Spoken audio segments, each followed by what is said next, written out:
tailgate show, the tailgate show. And you say Shot City, the tailgate show, the tailgate show, the tailgate show. And you say Shot City, the tailgate show, the tailgate show, the tailgate show. And you say Shot City, the tailgate show, the tailgate show, the tailgate show. And you say Shot City, the tailgate show, the tailgate show, the tailgate show. And you say Shot City, the tailgate show, the tailgate show, the tailgate show. What is up? Welcome back for another episode of The Tailgate Show, brought to you by the Brawl Network, Manscaped.com. What's up, guys? We have our usual crew, of course, of B. Diddy, B. Quinn 34, Brian Quinn. We got Air J, Jeremy Kramer, Air J 54, and myself, Double A R O N. Hey, Aaron What's Rodgers. up? What's up? What's up? What do you Aaron Rodgers. Double birds. Double birds, A-Raj. Good. Like I said, it's a good week. Packers lose, the Bears win. Matt Patricia keeps his job another week in Detroit, and Minnesota is dog sausage. And the Packers lost to a team that we handled, so there's that. They got thumped.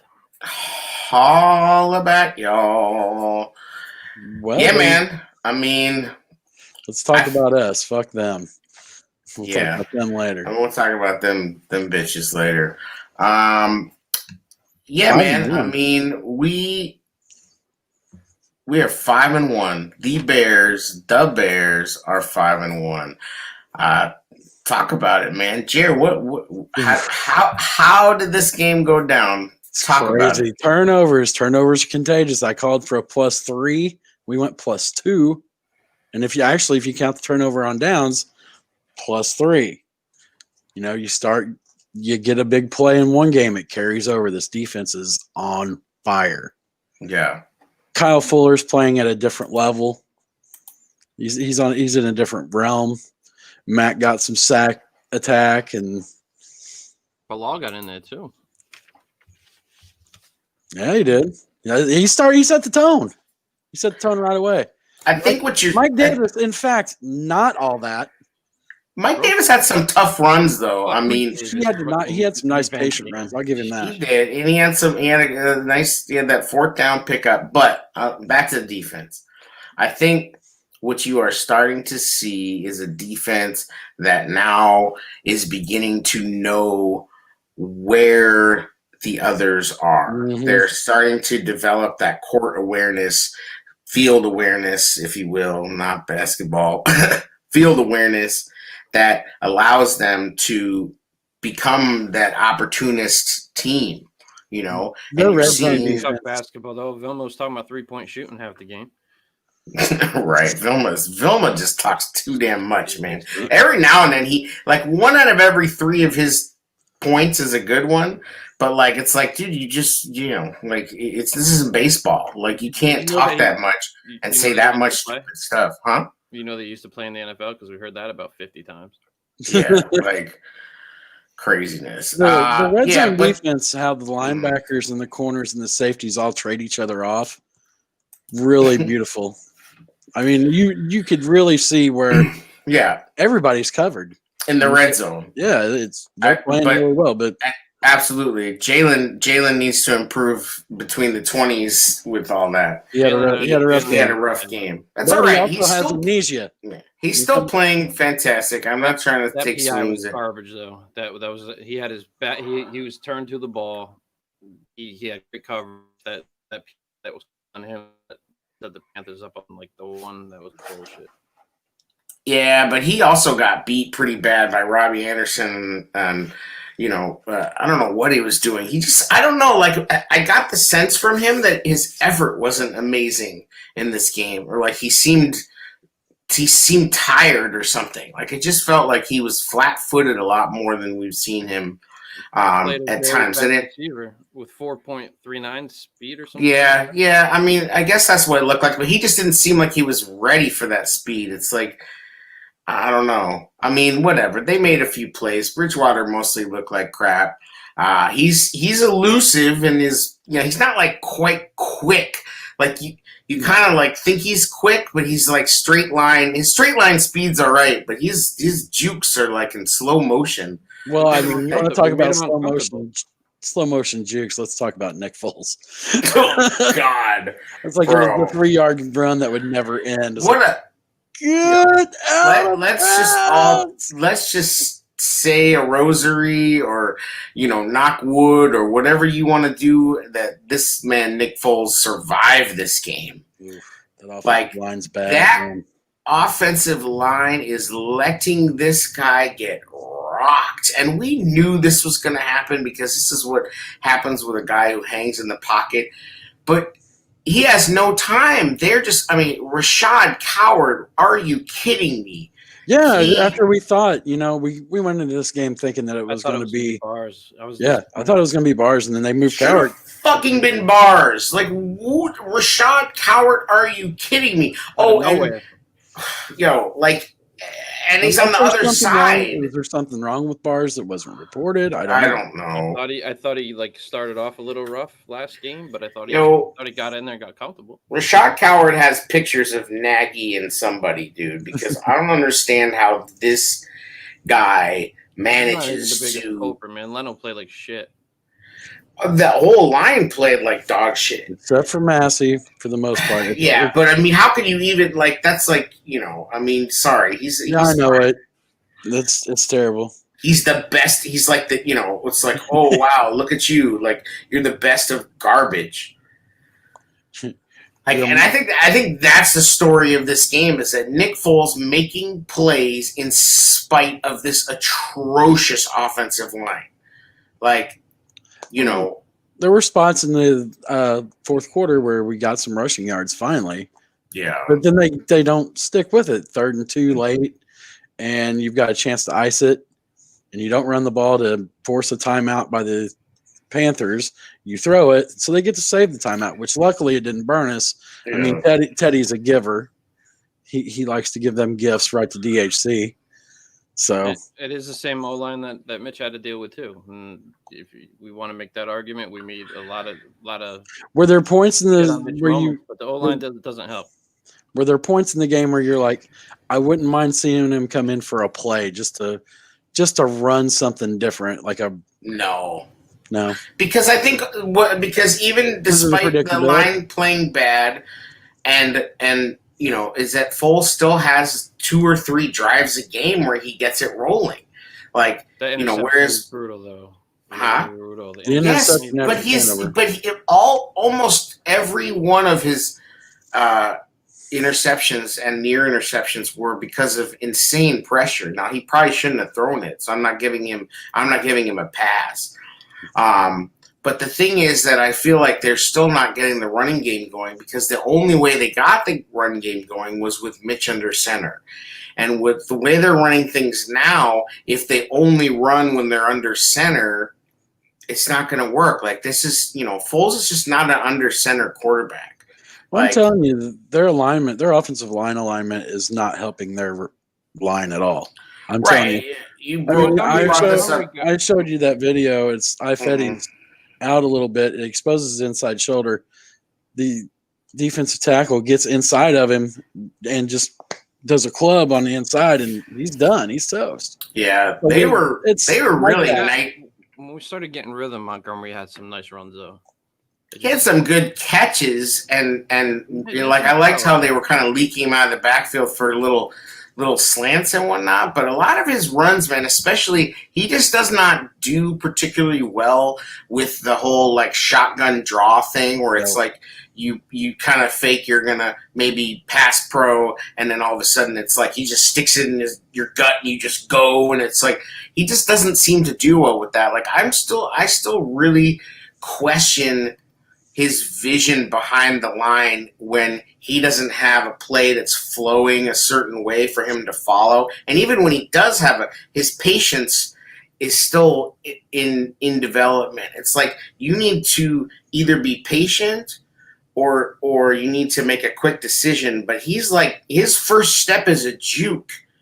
And you're juking air, man. Like he used to do that too. Like I don't know if you remember Ron Dane when he came into the NFL. He wouldn't just get a hole. He would dance, and it was.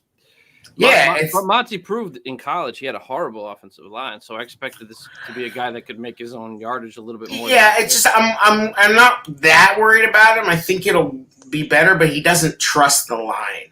That's the problem. Is that he doesn't trust it. I can't blame him. No, and who the hell can blame him for not trusting them? You know what I mean? Like they fucking suck. Like there's really no way to slice it, you know. And listen, I mean, they're they five. They had to make a second and goal at the 1 into an adventure. You know, it's like we got our boy Dan Goodwin in the chat. I hope you're not telling us sucking haters. The Bears are 5-1 and first in the NFC. Kind of scrolling on our bottom line here. Yeah, no, definitely. It is delicious. Yes. But first place tastes delicious. But yeah, I mean, I'm not trying to be overly negative. It's just when you see I don't think this Carolina defense is that good. Am I wrong? No, they're not that good. I really expected us to see a little bit of offensive explosion finally, and I think that the one of the biggest things is, I mean, this Foles is also they put up a stat that he's like 5th in the league in quick release. So he's taking pressure off the offensive line. Right. How fast he's been getting the ball out. Right. But they need to improve. And that Foles interview after the game was actually awesome because we are 5-1 and there is a lot of room for improvement. But we're winning these games. We're figuring out how to. Sometimes you're gonna win ugly, and that's how the season's been offensively. Luckily, we have this defense that's just crazy good.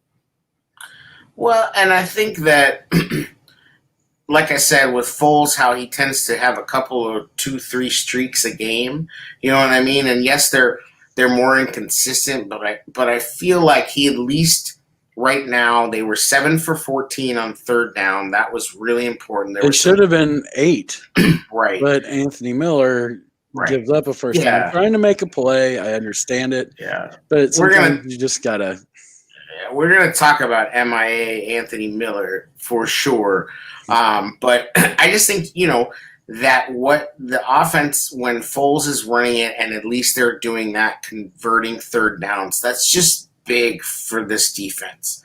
Like, you know, it really is. Like they need that mentally to see this, because with Mitch, it just happens so infrequently. Can you imagine how many 3-and-outs we would have had with Mitch? Oh, it's been so bad. Yeah. I mean, and there's some ways that Mitch actually made the offensive line look better because of his mobility. There were some ways that he made it look worse at times, but most of the time I think Mitch kind of hid the offensive line's flaws. They still couldn't run the ball, but his mobility sometimes made them look better.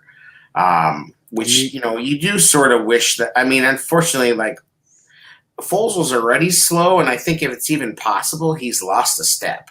Like, I think he's not out there running track meets. Let's just say that. No, but he looks even slower than I remember him. Like, I don't. He's kind of a statue back there. You're like, well, not really, but he is.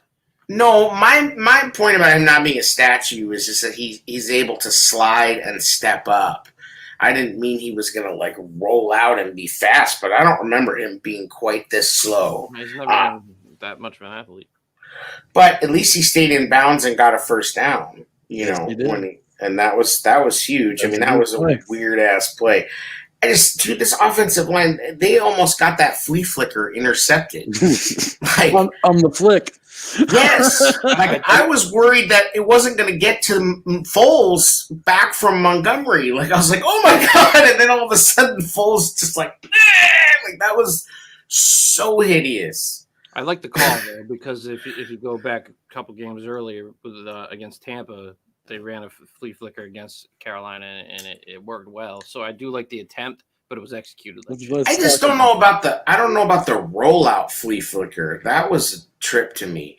Like, usually a flea flicker is more of a straight drop back. Like this, they kind of like. There's a little confusion. Yeah, it just, I don't know.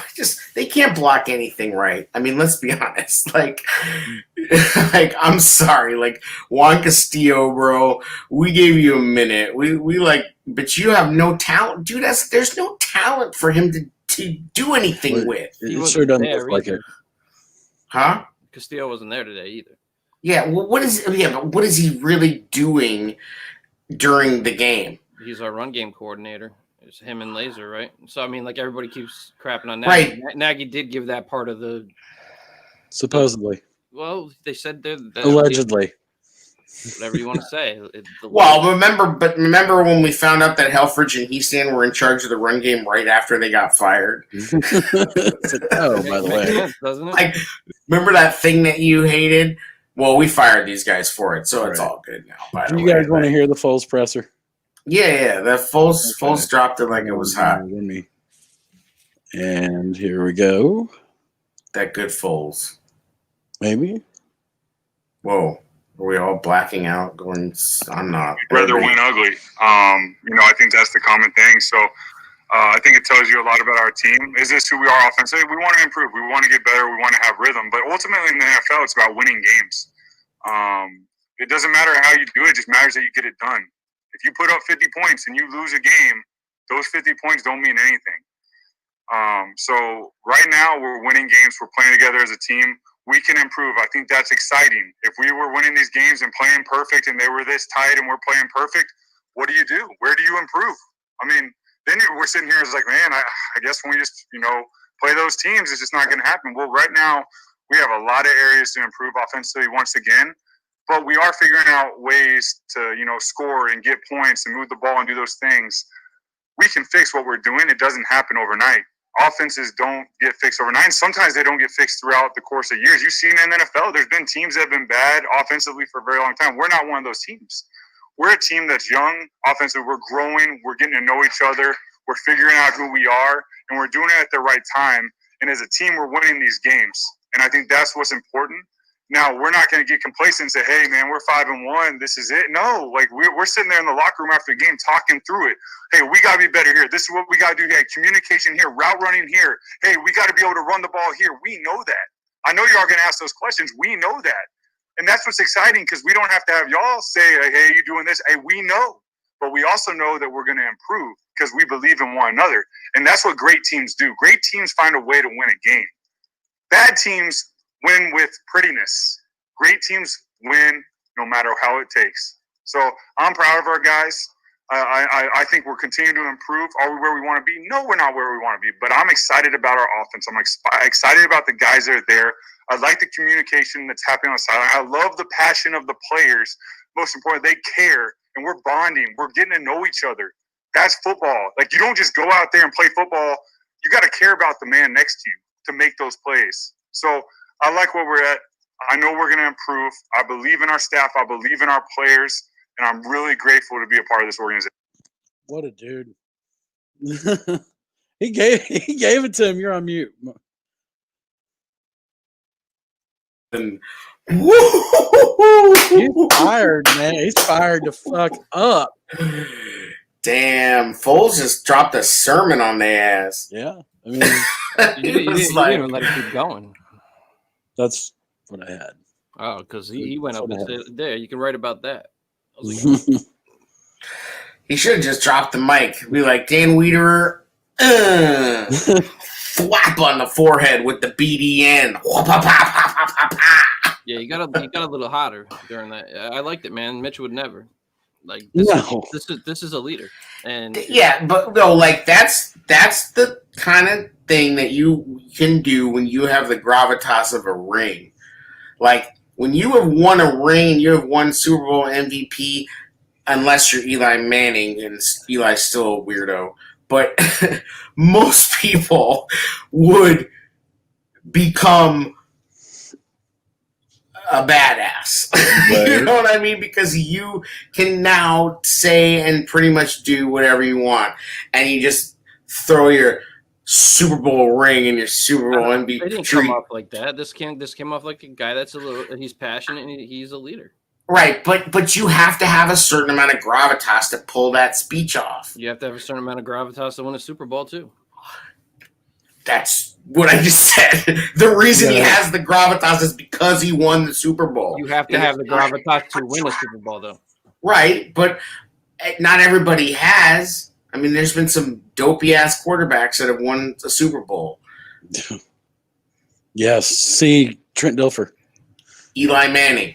Why? Yeah, I'm not going to get into the Trent Dilfer. Right, I'm just saying, like, that. My point was that he can pull that off because of that. Like, Mitch, Mr. Worst, draft pick of all time, like, he doesn't have that. Mitch, Mr. Camry, like, Mitch, Mr. couldn't even go to a school in Ohio when you're Mr. Football Ohio. Like, what?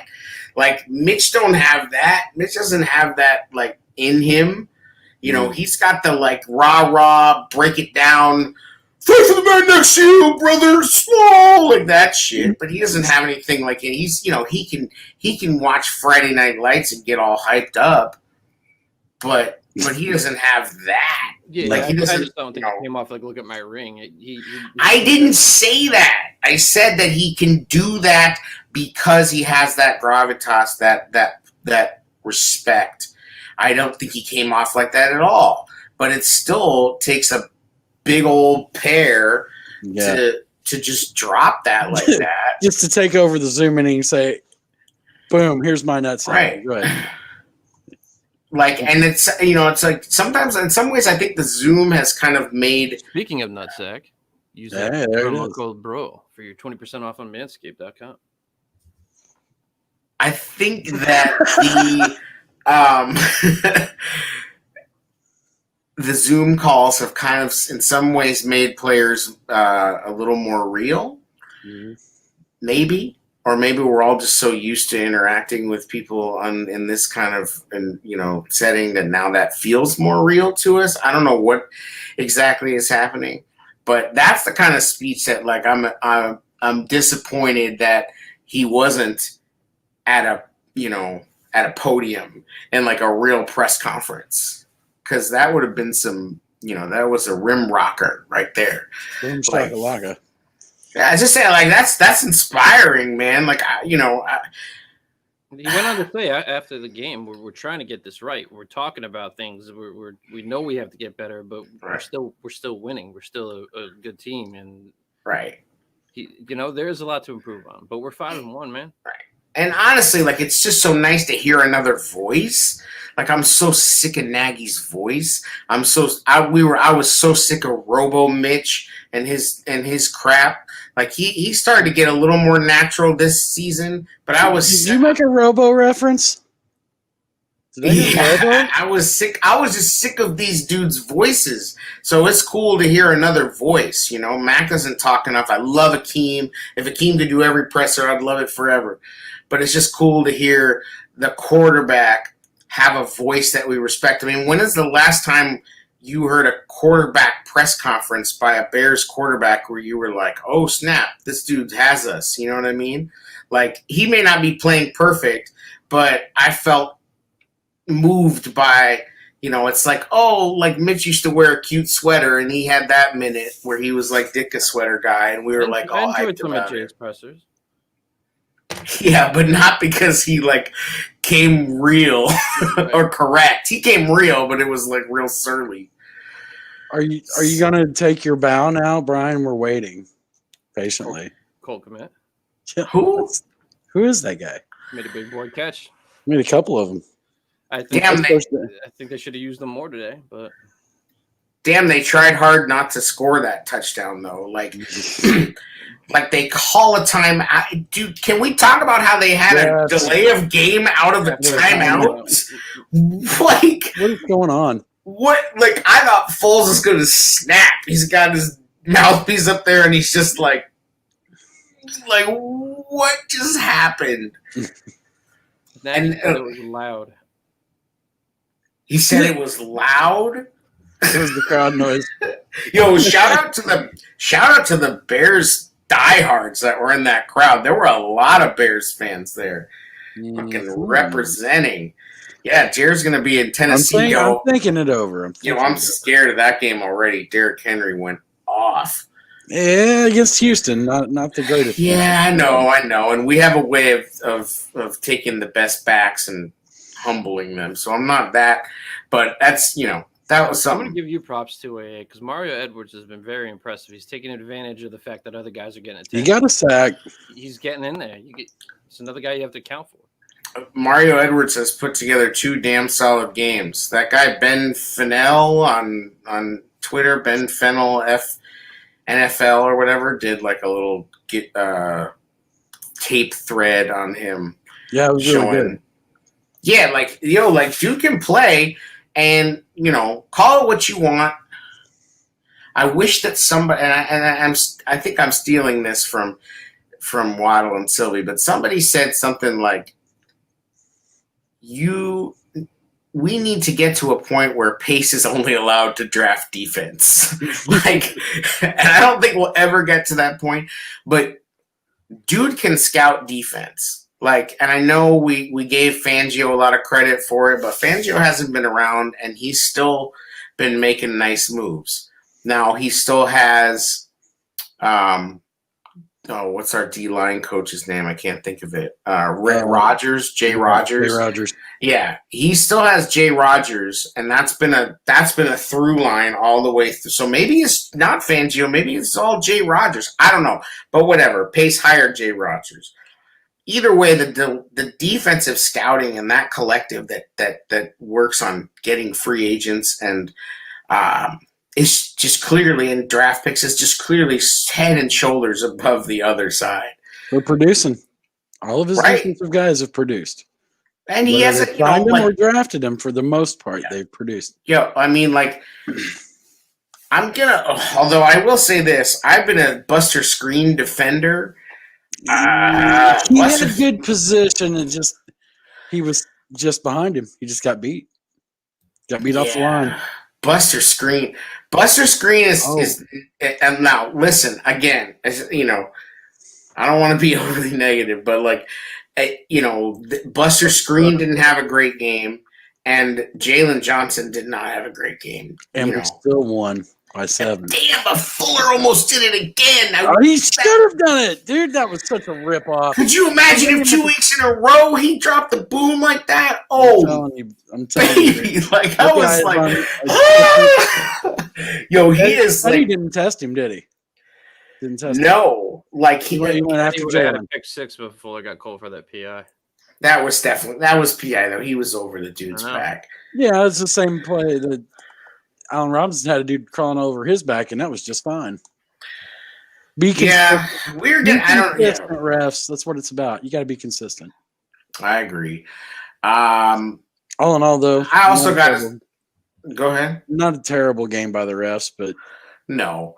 Hey, I gotta shout out. We have a kicker. I gotta shout out Robert Quinn because his presence is felt. Yeah. There was a one sack where Mack ended up getting the sack, but Robert Quinn came on the stunt, and Akeem was in there, and then basically Mack was in the process of being tackled by their offensive lineman, which and was somehow able to spin away, and then all of a sudden Teddy Bridgewater was right in front of him, and he just grabbed him. But that was all caused by Quinn, and you're starting to see Robert Quinn. You're starting to see the rule of 3 start to get to people. Now they still hit us for some slants, and I do think Mike Davis had some tough runs. So but it was funny how much shit talking was going back and forth. Mike Davis was talking shit, but Roquan was giving it to him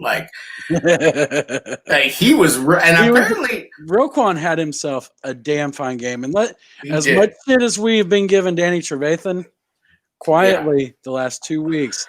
Yep. He's put it together. You quietly, quietly he's starting to get back. Mm-hmm. Quietly, he's it's like he's a boxer, and he's just kind of the first rounds were a couple. We're not, but he's starting to get a little feel for. His feet are starting to get underneath. Right. And I'm going to give Chuck Pagano some credit because Chuck Pagano dialed some stuff up today. I want to see more Roquan off to the corner. Absolutely, it's there. Or even Danny. I want to see more linebacker blitzes because if they're going to nail us for slants anyway, at least make them pay for it. Right. You know what I mean? Like they're going to throw those slants on us anyways, and we may or may not be able to defend them. Way Danny and even Roquan sometimes are in coverage. So I say send Danny on the blitz and then mix it up. Send them both on a blitz. Like I think if they do connect on a slant, well the DBs make the receiver pay and we make the quarterback pay. Defense is getting better and better every week, though, in my opinion.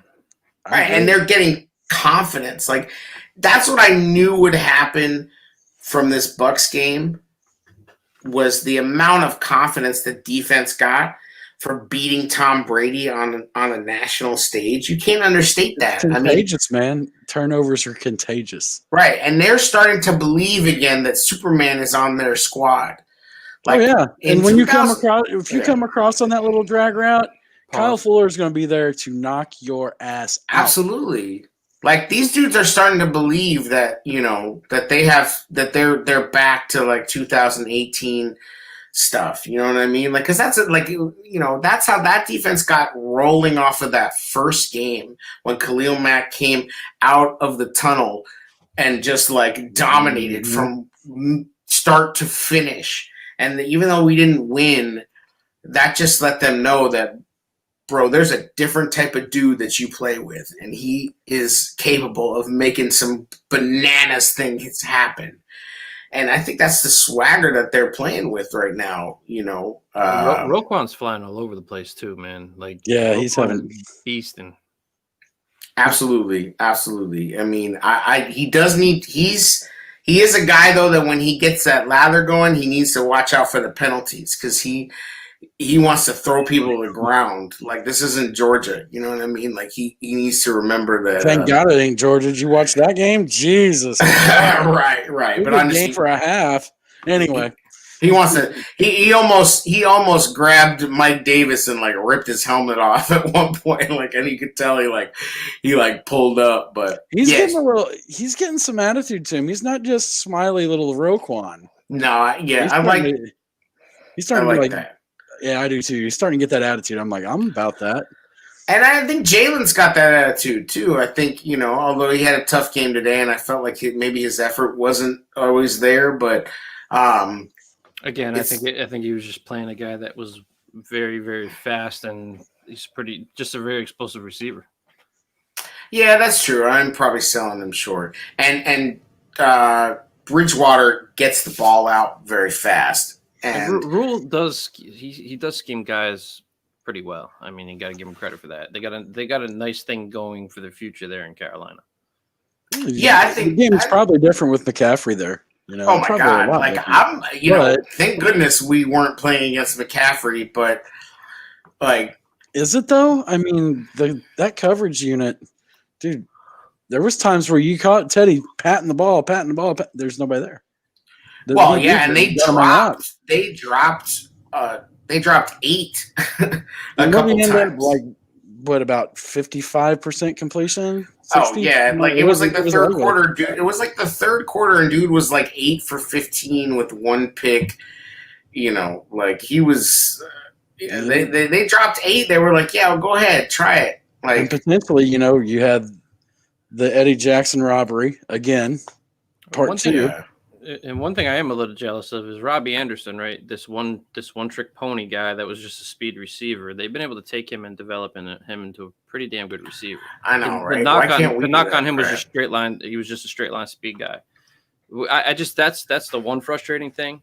I really haven't seen since Nagy's been here them be able to develop any what offensive talent have they really developed that they've got some raw. I'm liking that boy from Tulane. Okay, Mooney. Darnell Mooney. Mooney is very impressive for a rookie. I will give you that. But for the most part, you got Anthony Miller, who's supposed to be this right. But you said developed. You said developed. Now remember, Anthony Miller came out and was hot in his rookie year. It took him a few games, but he came out hot. Mooney came out hot. What I need to see is develop, not anybody. That's they're doing that on their own. I mean, not completely, but like you wonder how much do they deviate from their tape, if that makes any sense. How much? How much can you do that they haven't seen on tape? You know, Miller led the team in touchdowns his rookie year, right? Yeah. And it's been looking for him on a milk carton, Anthony Miller. Well, they tried. I mean, they had that one drive where they hit him like on 2 swing passes, but then then there was, I don't know what that play was going to be where he came in like a fake reverse or something, but that totally got blown up. Well, they did put Mooney and Miller on the field at the same time with tight end. You noticed that. But when a guy gets hot, I guess that's part of development too. And a critique of Nagy to me, like Komet got his first touchdown. Komet had another nice catch. It's like, keep that going. Well, they did. They kept it going with a different tight end though. But that's what I'm saying. Like, all right, but how much offensive play design does it take for Komet to be on the seam and run forward for 5 yards and diagonal for 3? It's really. Do the plays when Gronk does his thing seem complex to anybody? Well, nope. He hit the Fountain of Youth this week. They're not complex. What they are is, dude is real big, and we have better timing than you. Because I, the quarterback, know exactly when he's going to cut, and I know when I'm going to throw. Like, you don't need a bunch of weird, like, this is a smash concept on top of a blah, blah, blah. Dude is big. I mean, he came off a block. Let him go out. He came off a block and went and caught the ball. I'm like, that's right. That's what, little vet, dude. Like if I'm Ryan Pace, I'm like, you guys need to cut the cute shit. Like, oh god, some cutesy shit would be run. It's like run a goddamn Tecmo Bowl play. The outside receiver does a dig. The top one does a 7 route. The tight end over here goes like this. Meep. And then this guy over here runs a fake thing where he thinks he's like, it's like schoolyard, bro. Like, let Nick Foles just run schoolyard. That was our frustration with Anthony Miller when he first came on the scene. It's like, this dude could be anybody with his footwork, but no, he has to be at the precise spot. It's like, just let him get open. Like go out, be open. I know it's not that easy, right. But it's like, dude, it also doesn't have to be this complicated. Like, so much of what Mahomes does has nothing to do with the play concept. Like, it's just that dude is better than everyone and Tyreek is faster than everyone. Like, that's what it comes down to. It isn't some nerdy computer-aided drafting shit. It's like, this dude's fast, this dude can throw, play football. Like, but that's a problem is we still don't have enough real take it to the house offensive threats. Yeah, you look at Andy Reid when he had the Jackson and when he was in Philly, and he always had these speedsters. McCoy was fast as hell. Like, he's always had these fast guys that's what they took advantage of. It was speed. Right, and that's what they've got with Mooney. He's that guy. They do, but anymore, it's so hard to throw deep passes that are just straight dropbacks or even shotgun. He ain't got time to do straight drop exactly. Back. He doesn't have the It's time. not like he's going to do a 7-step drop with this offensive line. Right. Nobody does it anymore. You look at the guys that really hit the deep ball, it's all on rollouts. Mahomes is always rolling out. Rodgers has been doing it forever, but not everybody did. Lamar Jackson rolls out and throws deep. Russell Wilson rolls out and throws deep. Foles' feet are like cement blocks, dude. Like, he can't, that's my concern is that, like, you just wish you could take Foles' brain and put it into Mitch's body. Like, can we please do some Frankenstein shit?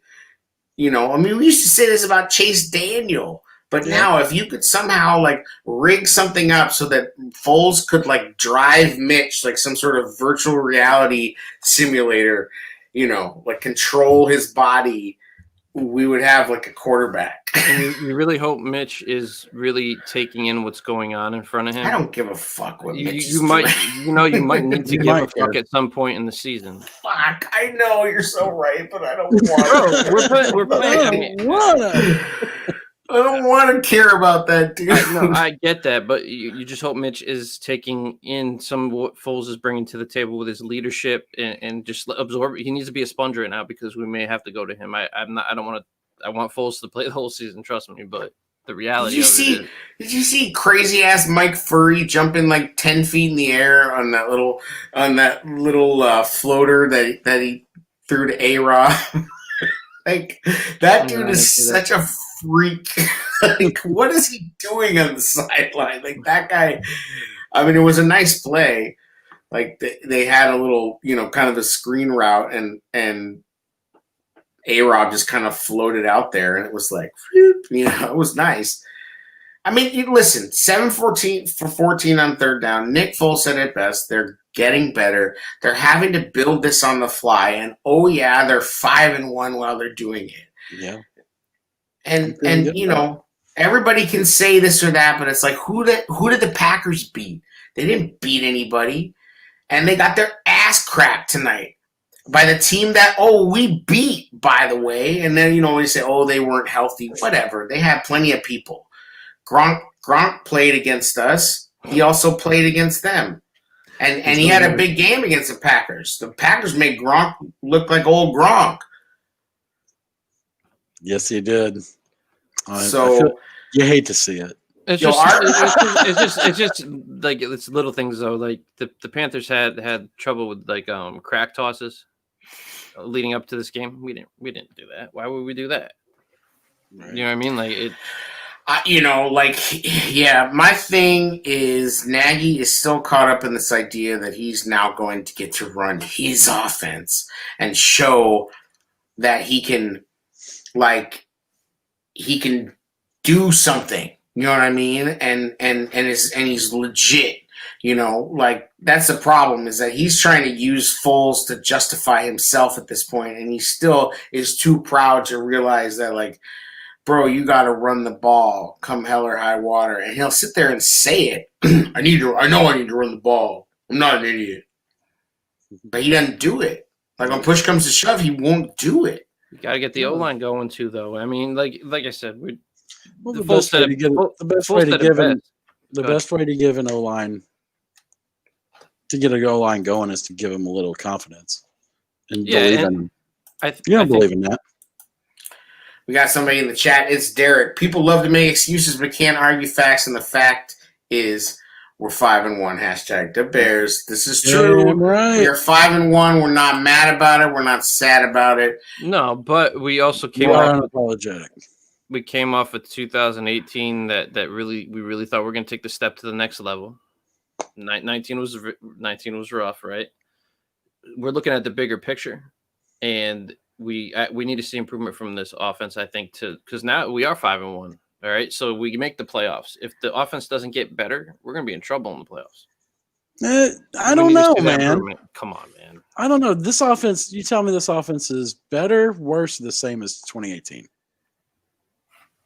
I don't 27th in the league going into today, Jerry. I'm talking about watching it with the eye test. Do you feel more or less? It's so hard to say because, like, I felt really so low during most of the Colts game, and then I felt so low during the first half of the Bucs game until the end when we tied it up. Like, I think it's better in spots. I think it's better. I think it's better in spots. I think it's better than. I feel better about the offense in the eye test. I feel better about the offense going forward this season than I did last year. I just think, as we were talking about before, I think Mitch hid some deficiencies of this offensive line at times. So sometimes these plays that right now are Foles getting hit and throwing the ball up for grabs used to be Mitch scrambling. And that could sometimes be exciting.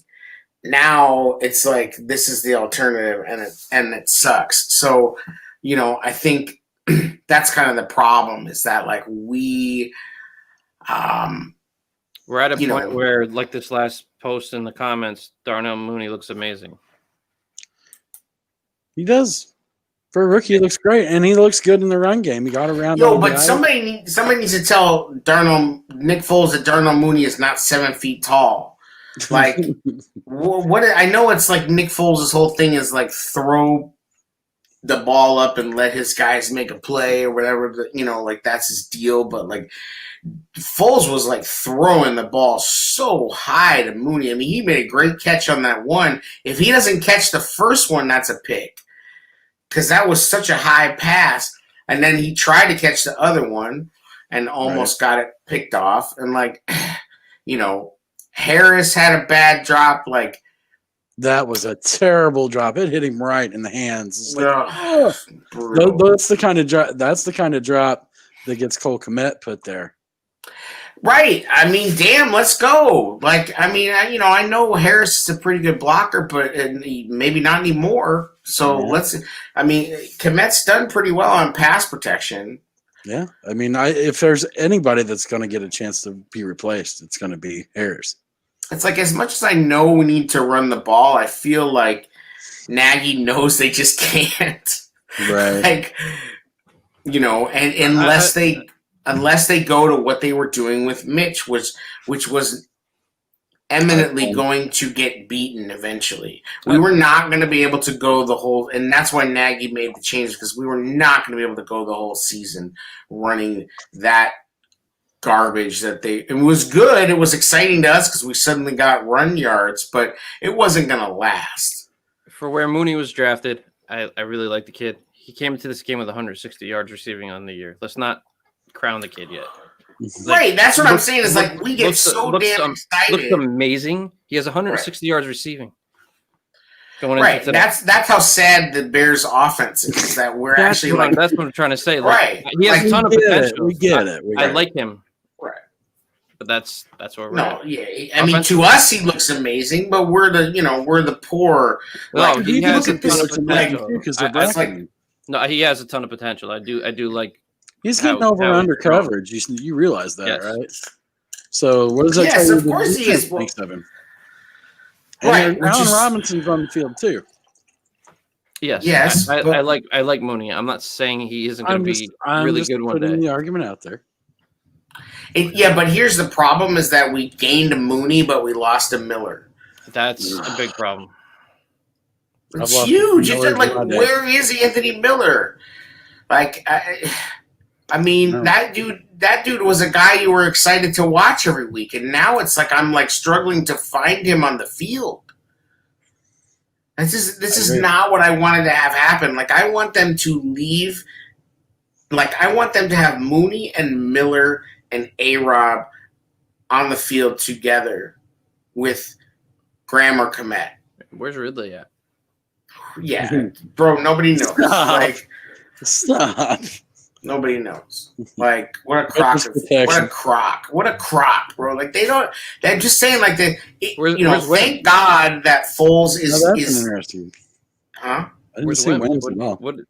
Wims was barely, I don't know. I don't know what the snap counts are, but he wasn't involved in any pass routes that I was aware of. Sherrick pulled up with a hammy. Speaking of, Wims being more on special teams and such, it brought me to Sherrick. He did? When did he got hurt again? Yeah, I think he pulled up with a hammy. I think that's how you got DeAndre Houston Carson into the game, because at one point, yeah, but Sherrick had a nice that slot. Whenever a screen came out before late. Right. But Sherrick had the nice down punt inside the 3. Yeah, he did. Cordarrelle was there too. Huge play. I still don't understand how Buster got the game ball over Mac last week, but on defense, he posted that he got the game ball for defense. Didn't take that into today. Yeah, I don't know. I thought that was like some podcast ball. No, it was from the Bears. Oh, I thought it was like some paint by numbers podcast ball. I don't know what that was. Yeah. It's like, you have unlocked the Pokemon achievement. Do you think defense? You think DHC is going to get a little more run as that third safety now? I don't know. He's made two game sealing plays. I guess, why the hell not, right? Like, I think at some point you got to say you earned it. Gibson's been a big addition. I don't think Ted Ginn even played. I mean, No, he was on the return game. He muffed a punt. He's the worst. Revenge game fail. Yeah. You know, Oh my I god, really, that's I how was just- pathetic we are. That at one point we were like rationalizing Ted Ginn. Revenge We were game. like really trying to tell ourselves that Ted Ginn. Well, you got to look at how much pace is spent on the defense and how much is invested in the offense, and it shows. The defense is ridiculous. The offense is still a work in progress. Yeah, and because his investment in the offensive line is straight up embarrassing. But he'll throw money at, and Jimmy Graham's played well, but we did give him a lot of money when we had other deficiencies. Yeah, like we could have signed Graham Glasgow. You know what I mean? If you were gonna get Komet anyway, like.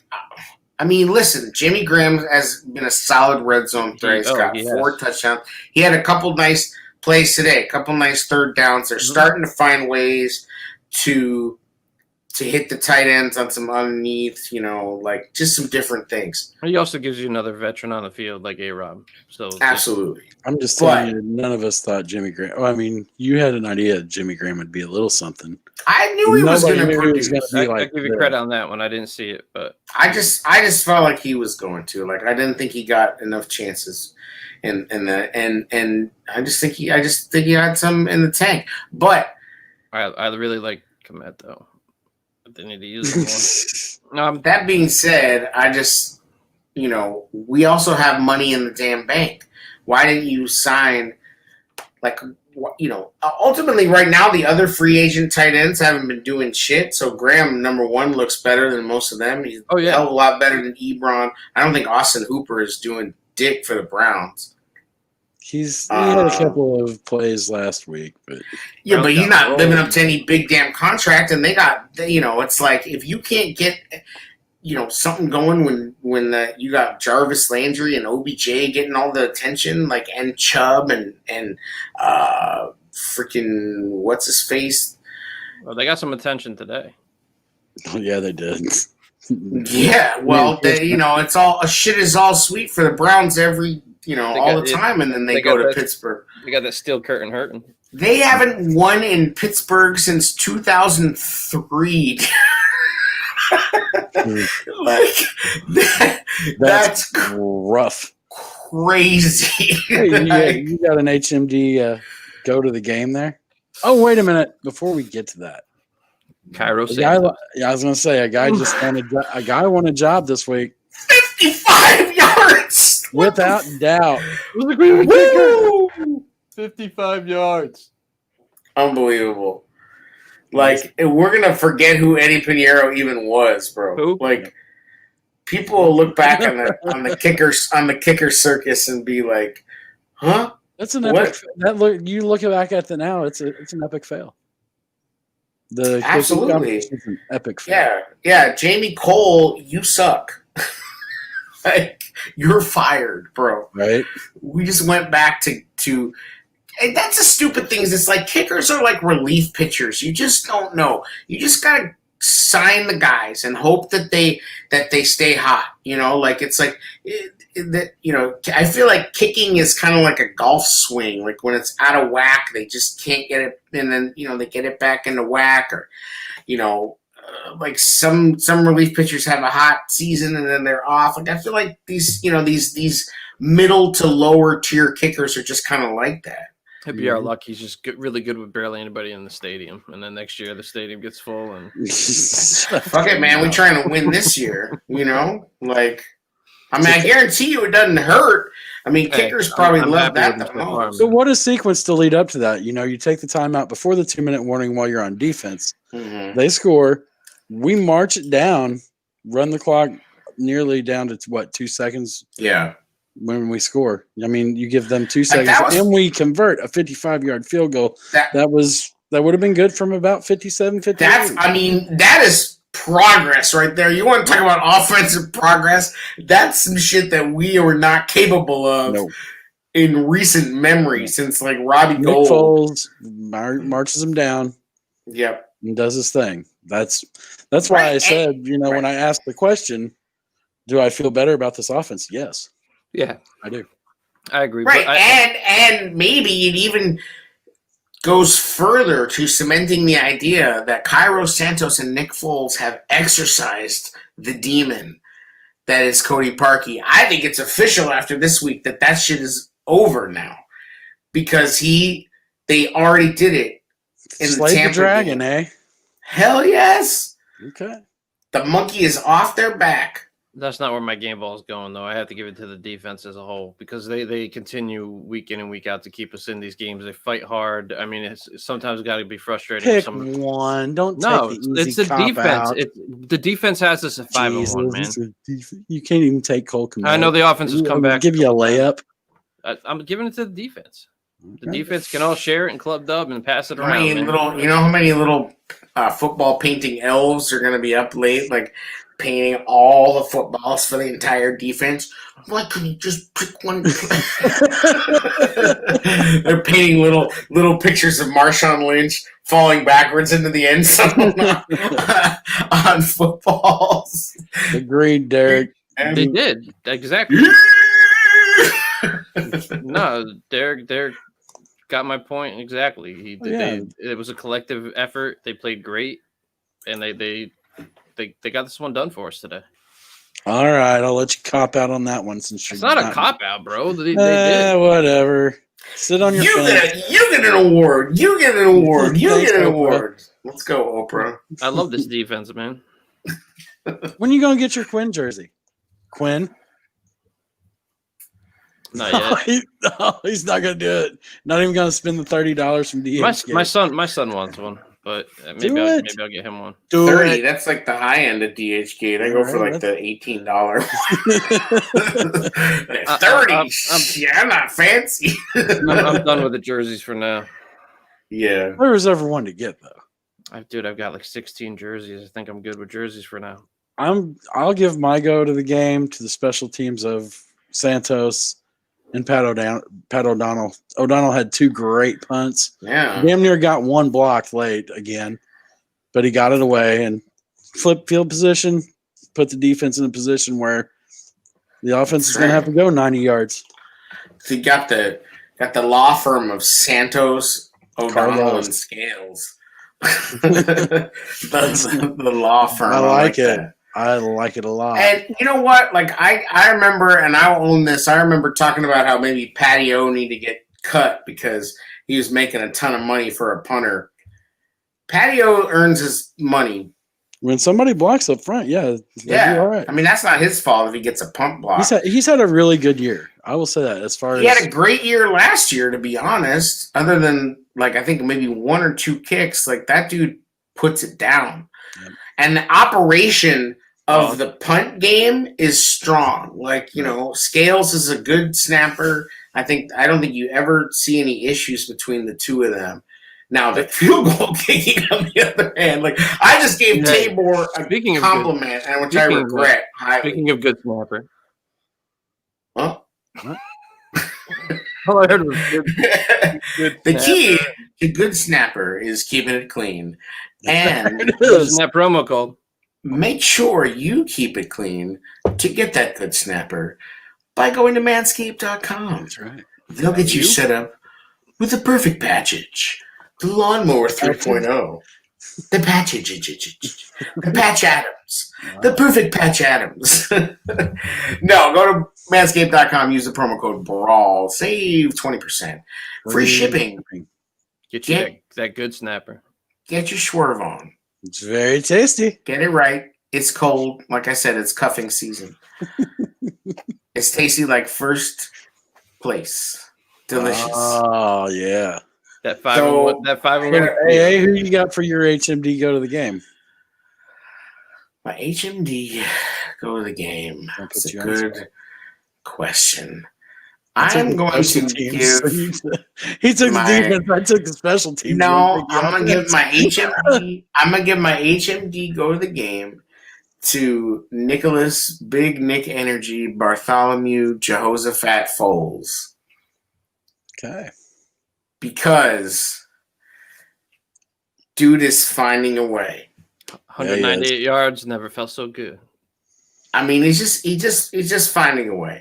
And dude was taking shots, like, and getting up. And Everybody, shot. yeah, like, oh my God. Like, I was like, ugh, oh, God. Like, he was taking hits, bro. And he just kept getting up. And they just kept fighting. And They finally got a roughing the passer called again for us. yeah, Right? man, we The guy needed landed on him with all his weight, and we needed a few of those. Like, so I got to give it to Foles, man. Like Foles, it's not pretty. And then that speech. I mean, honestly, like I don't know if without that speech I give it to him, but the speech, you know what? The speech happened. yeah, Like, if there was like- ever an HMD moment on the mic, so here, hold my Yeah. dick. Right. Even though Brian was like refusing to understand what I was trying to say, is that the confidence that makes you able to give that speech is because you know what I mean. You had what you have. You have your trophies. You know what I'm saying? As he nods his head. No. Brian had to go dark so he could take his pants off for the last segment of the show. Oh, I'm watching that commit highlight again. If you've ever seen South Park, it's a lot like that. For those not live. Shut up, you guys. It's pretty. Oh man, 5-1. Any shade for you today? I know he was throwing shade. Throwing Roquan shade Smith was to throwing a lot of shade at your boy, the running back, the Demon Davis. The Demon Davis. yeah. Roquan was in Throw his shade to all those Mike head. Davis revenge game people. Yeah. I mean, the usual suspects. Jason Lockenfora, you can get these nuts on your forehead. But don't switch up. Just keep that same energy. Like that's all I'm gonna say is that everybody can keep sleeping on this team, but 5-1 is 5-1. I'm not scared of the Rams. No. I'm a little scared of their defensive line, but I'm not scared of their offense. And they're already scared of our defense. Jared Goff has freaking nightmares already about our defense. We are missing a guy who did. West. We are missing a guy who did a very good job against Donald last time. James Daniels. Mm-hmm. Yep. No, that was in 2018 that he did. I said last time. But then they played them in 2019, didn't they? Didn't the Bears play the Rams in 2019? I have to go look at Yeah. the schedule, but he did a good job against Donald. Sunday night, like 12-9 or some shit. Yeah, there was another ugly ass. There was another ugly ass. Trubisky got benched in the last minute. Yes. That was Yes. Yeah. So that game, James Daniels did not have such a good game. You're talking about 2 seasons ago, like in the freezing cold, which is a huge win. But I mean, listen, I'm not trying to say James Daniels isn't good. Yo, they didn't even give any credit to the fact that we don't have Tariq. What's up with that? Tariq's been to a Pro Bowl. They put up the injuries, and it was like McCaffrey and Quan Short. Yeah, we're missing Tariq, man. The way he was running, did we really out of the backfield to receive? Absolutely, that dude's just a spark. Like, I mean, that's a spark. Like that dude just that guy a couple times a game makes something happen, and it just sucks because we said this before, but it just sucks because you knew that Foles was going to get it going with him. Like, he was going to catch some little floaters and some little this or that and make some shit happen. And it just sucks it sucks that he's not there. Like, I just hope, like, they got to get Lamar Miller on the field. Here. Hopefully if they get Lamar Miller up and running, do you put him in right away? Does he start creeping into Demo's few carries that he gets a game? Listen, like, if I think Lamar Miller is more suited for that herky-jerky shotgun run stuff. He's used to that. I don't think it takes away from Demo, but I think he definitely gets a couple carries. Well, I think he might take away from Patterson. Patterson. That's a good point by It's Derek. Derek. It's Derek says, "How about Eddie Jackson being targeted 0 times?" They don't want Yeah, him. that's cool. I mean, do safeties really get targeted that much? Tight ends. Like, yeah, but that's my only thing is like, and don't get me wrong, I think Eddie's playing his ass off, but like this idea of safeties getting a ton of targets, like safeties are looked at every play by the quarterback. Right, but they don't like. I mean, I get it. I'm just saying, like, cornerbacks chiefly get the targets. Like, usually safeties aren't in close enough coverage to be considered a target. Our safeties are playing damn good ball, both of them. Yeah, Tayshaun Gibson needs a shout out because he played a good game. But I agree. I mean, they're obviously not going towards Eddie's side. And we talked about Derek that this defense is starting to trust each other and they're flying around. Mm-hmm. And I think Pagano is getting a good rhythm of what he can call now. And you're also seeing the difference when they play with a lead, even if it's a small lead. It's such a difference when they're playing with a lead, And that's another thing. We had a lead. We wire to wire.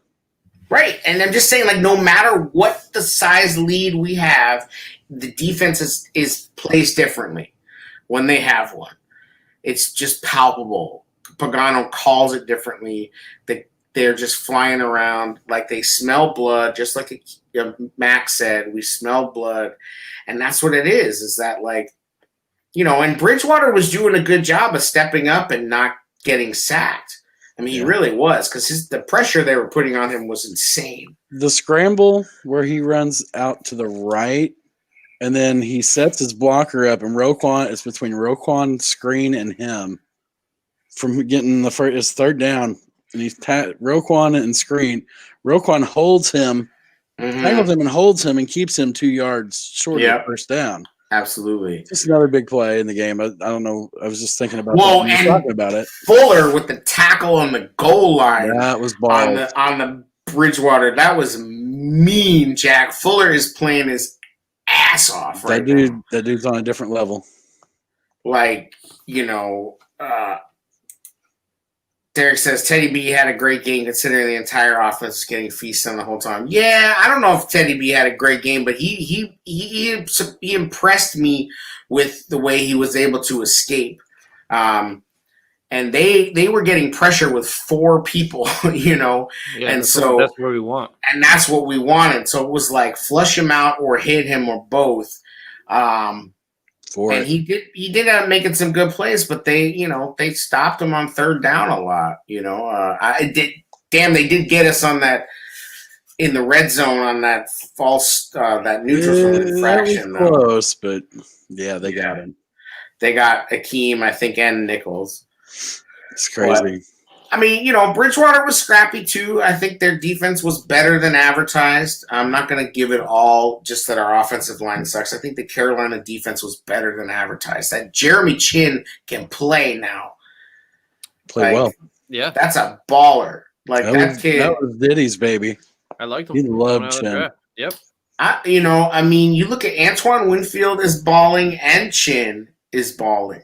And people were, a lot of people were poo-pooing this idea of taking a safety right then. Everybody's like, oh, you don't take a safety, blah, blah, blah, blah. Well, these dudes are playing right now. These safeties that a lot of people were putting, in that. And now we got Jalen Johnson, and I'm not mad about that. And I do think Komet's going to be just fine. And I think Jalen will learn a lot about these mistakes, too, this week. He really has been impressive. The best thing about Jalen Johnson's the dude's got amnesia. One play he gets burnt, the next play he comes back and breaks up a pass. I agree. I mean, he plays like a veteran. I just thought this was probably his worst game, to be honest. Now, he didn't give up a touchdown. Derek says Keem Hicks and Khalil Mack might be the scariest D-line combo in the NFL right now. It might be. I could believe that. I mean, I don't know of another two.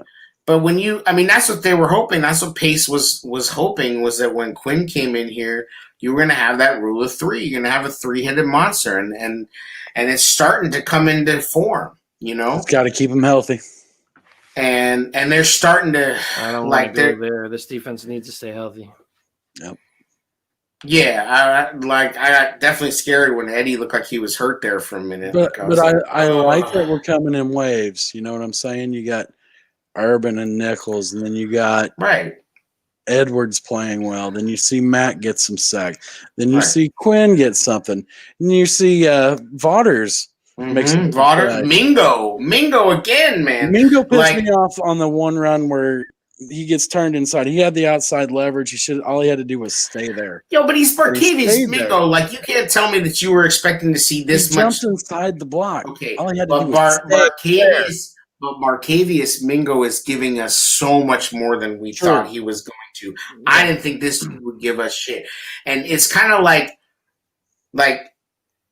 it's a thing. And once again, it goes back to the defensive side of the scouting department. It nails it. I mean, they pick up KPL, and everybody's like, whatever, and this dude produces and gives us great snaps. I mean, and they've Urban was solid pickup. Edwards is a solid pickup. I mean, like, let's not forget that Pace has had to absolutely scramble because his all-pro nose tackle got removed from his team. Yeah. Like, that's not some small thing. No. It's just as bad as when Akeem went down, really. And he has been able to, and it's taken a little while. Now, I don't know. I didn't see Jenkins too much. Did he play much today? Did you notice Jenkins? I didn't notice him a lot. I haven't really Yeah, watched him. I haven't seen this. I didn't notice him. I did see Travis Gibson get in on one play, but Yeah, No, me and Jay are gonna have to hit Gibson that. Sorry, we're gonna have to hit that tape up this week, big time. yeah, like, I'm just saying, like, I think Pace deserves some credit for that. Now, and I do think Quinn. Eventually, I think Quinn you will look back on the signing and go, yeah, this was good. Like, this is doing what it was supposed to do, because Khalil Mack, like, he feeds on the energy of the guys as much as they feed on the energy of him. And I don't know if we talked about it yet, but this past week, Pagano finally admitted that Khalil was hurt from head to toe. He said he was hurting from head to toe. Like, and that was like the first time it's been like official admitted like that. You know what I mean? That he was hurt, which we all knew, but he's healthy. He's playing with a fire, and he's really bringing that whole defense with him. And then also, it's Akeem Hicks, man. You cannot deny the passion and intensity and relentlessness that this dude plays with. Right. They're all feeding off each other. He's like an actual grizzly bear out there, the way he plays football. Like, it's like snatching people like salmon out of the water. Like, this dude is crazy the way he plays. And that's what's cool, is that at least, like, we get to see that. That was so frustrating about 19 was just like, not only had we no damn offense, but then the defense at times was like, it was hard to watch. So it's just, like, 5-1 feels good, man. I mean, feels real good. Like, here comes Mitch Trubisky West and the Rams next. So yeah, and we're gonna hear a lot of Leonard Floyd revenge game this week. It's by like Thursday, it's gonna be like, I don't know. Yeah. I mean, that's just Twitter for you. Like, I don't think he looks fast off the edge. I'll give him that. There's some points. He's been playing all right. I mean, he's got enough. That defense is really good. Although they lost 24-16 to the 49ers. Womp womp. Womp womp. Let's see what Garoppolo did. Garoppolo tore him up. Woo! 23 of 33 for 268, 3 touchdowns and 0 picks for Jimmy. Nobody messes with Jesus Garoppolo. Damn. That's not bad. it's funny. It's funny when Shanahan plays against his little Jedi Knights. The dude's like, I made you. I made you. Now I will crush you. Right. Look at when he plays Green Bay and the Rams. It's just like, I taught you everything you know. Right. And I give him. I was just looking at our stats. 7 of 14 on third down. That's the big one. Yeah. That's the big one. And 3 penalties. Yeah. Very important. Very important. I mean, if they fix, listen, they fix some details. It's just like Nick Foles said. It's going to be a process. And if during this process that we are winning, like, Exactly. fuck yes. Like, fuck yes. Like, like everything's better when they win. I don't even care how they won. I don't care if, like, it's just everything is better. Like that, this was the greatest 10-day stretch that we've had because we got to be like, yep, we already won. Yep. Suck it. Like, it's all good. And guess what? We won again. Sorry. I know you were ready to bury us. Sorry for all the fucking haters have to put the haters will be out super. Well, I'm fine with being called the worst 5-1 team, and then next week the worst I hope we're the 6-1 worst team. I hope we're the worst 15-1 team. Go ahead, Bill Barnwell. Rewrite your little article. Just repackage some old bullshit. Let's see it. Pete Prisco and Lock 4. I don't even know if Lock 4 writes articles. He just writes bad tweets. Like wherever you want it, we got it. Like, Foles said, we are winning, but we know we haven't arrived. Basically, right? So we just need to have that steady improvement. Hopefully we see it. Yeah. Let's talk about it in the division before we wrap it up. Hey, first place, Chicago. First place in the division. Lions win today. Yeah, they beat the Jags. Swift got going. Firmly keeping Matt Patricia in his job. I love that. I'll take that. Don't just say the Jags now with your boy, okay? They've been playing like garbage. The Jags defense is terrible. They have all kinds of injuries, and Minshew has not looked good. Like they're forcing him to throw. Chark has been hurt, which has not helped him at all. Tyler Eifert has been a non-existent. I mean, it's just not that good. The Jags suck, and Minshew's not good enough to like overcome that. You know what I mean? Like he's. The Falcons walked Minnesota today. At one Kirk point, Cousins 3 interceptions. You like that for $84 million? My guy is trash. He's playing rough, dude. Nothing like seeing a division rival have to pay that much money for that, and then you got Patricia just just keep it up, guys, because you're just helping us. Would you say the Lions are probably the second best offense in the division? The Lions are the second best offense? Yes. Would you think that?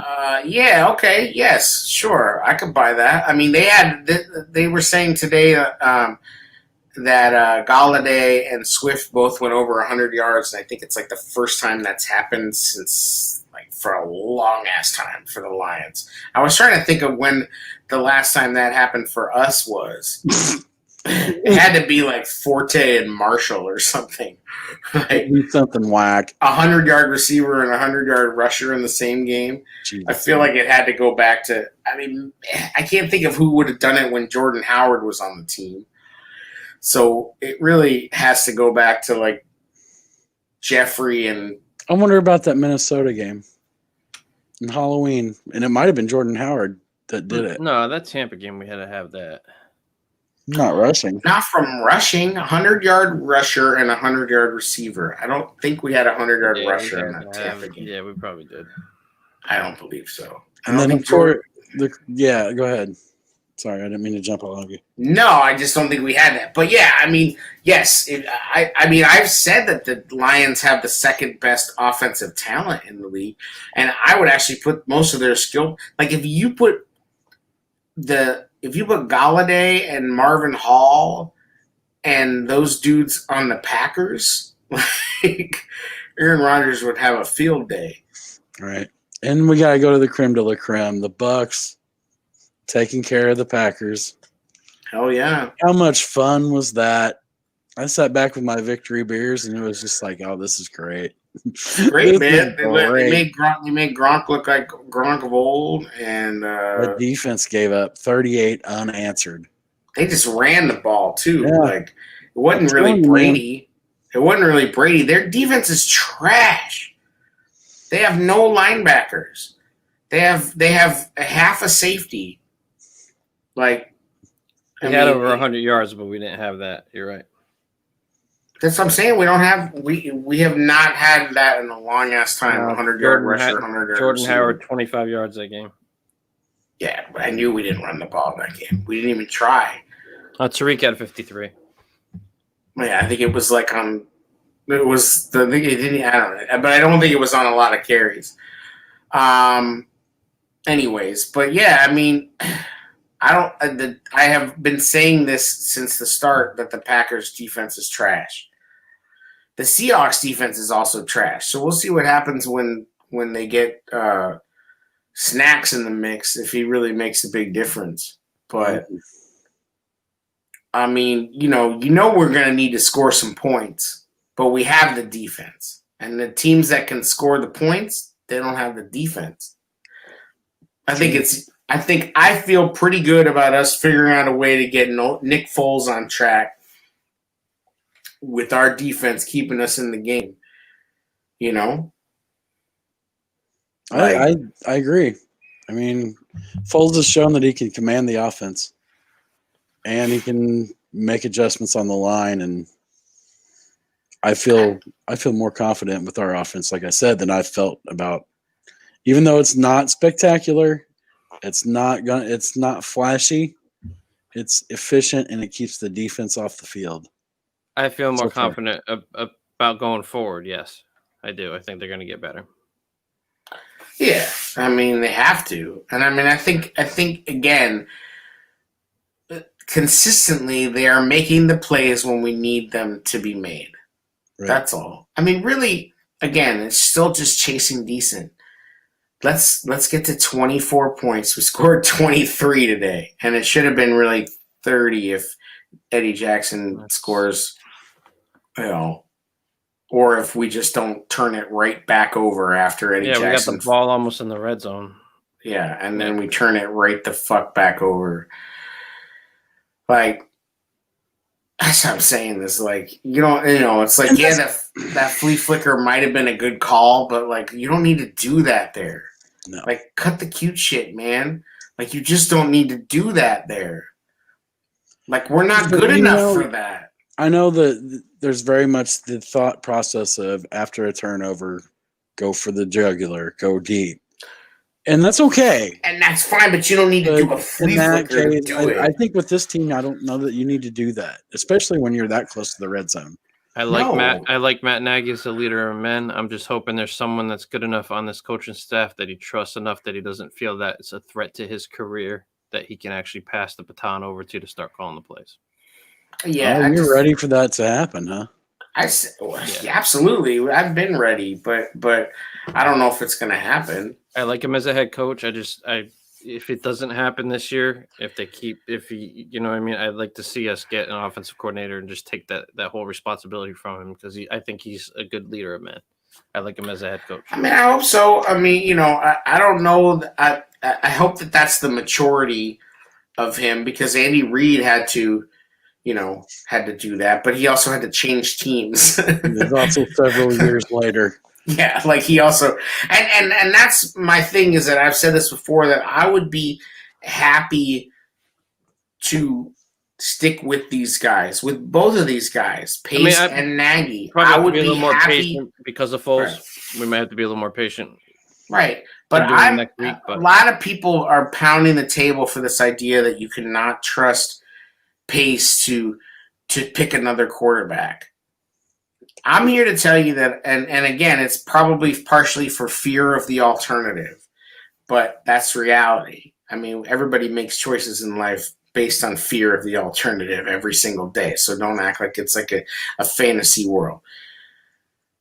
Because I am deathly afraid of the alternative, and because on some level I believe in half of Nagy, and I believe in half of Pace. I believe in Pace in terms of the defense, and I believe in Nagy in terms of being a leader and culture building.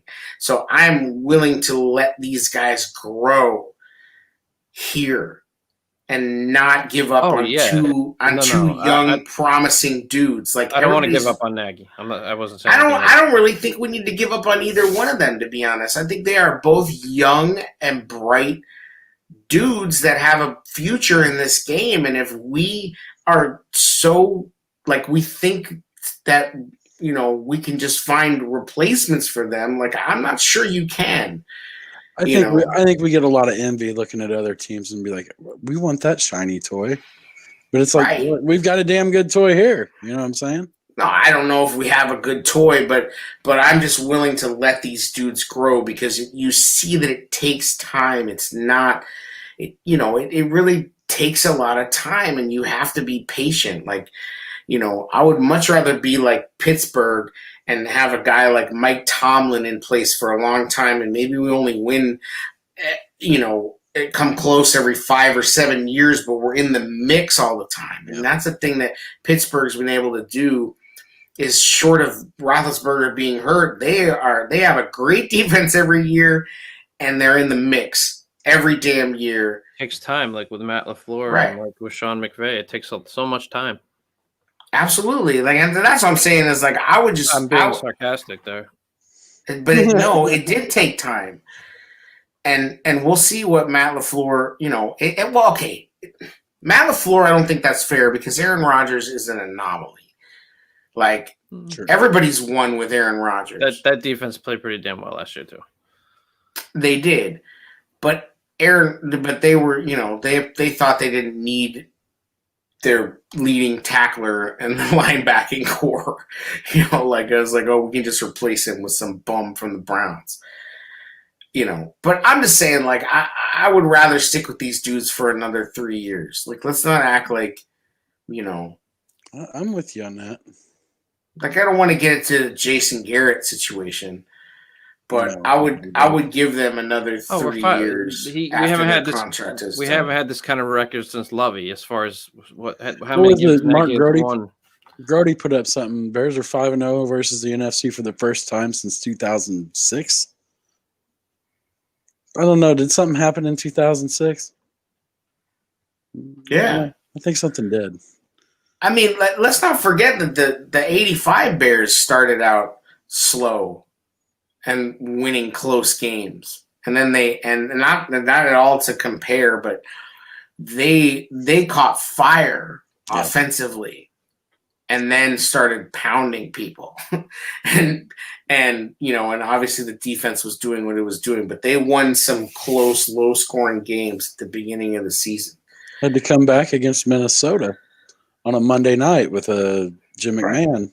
Right. So, like, everybody thinks every game that the 85 Bears played was 55-10. It's like, no, it was not. They played some. Jim McMahon only threw 15 touchdowns this season. Right. The NFC Championship game was ugly as hell. Like, that game was a drag out. Oh, versus the Rams? Yes. That game is Mike Singletary set the tone. Yeah, and that's what we have a championship defense. We just have an offense that needs to take that next step, get the run game going. We're in a good position, guys. 5-1, can't complain. Yeah, well, and I think are you really scared of? We can complain about some things on offense. I'll take that. Yeah, no, we can complain. I mean, we're gonna complain. Yeah, it's we're gonna bitch about it. I'm just saying, like, are you scared of the Packers right now? Yep. The only team in the next 3 games that I'm worried about is Tennessee. Yeah, and I really should feel gotta respect the Rams better than that. I respect the Rams. I just think that they can beat the Rams because they've done. If this offense gets clicking, we can deal with anything. Even if we don't get clicking, if we let's get to 25 points, Jack. I mean, I'll take us. You give that defense 25 points, I'm gonna take our chances, man. They're very confident. I mean, DJ Moore catches that ball today. Kyle Fuller was about to blow his ass up, dude. Even if he catches it, Kyle Fuller was about to send him into the padding. I'm just saying, there's going to come a time where we're going to need the offense to start stepping up. Oh, absolutely, no doubt. I'm just being realistic. There's already been that time. The offense has stepped up, and they won us 5 games. Even Mitch helped. Helped dig a few holes too. Yeah. I'd like to see a couple blowouts along the way, though. I think, come on, man, give us a couple. Just a couple where we don't have to like. Well, yeah, I was hold our tweeting breath. during the game. It's like nothing's ever easy. So it just can't be easy. No, nothing's ever easy. I mean, we thought it was going to be against Atlanta, and with Mitch, it didn't happen. And then we thought that this should be a game where. But listen, the Panthers had won 3 in a row. Yep. Oh, this was a good team we beat today.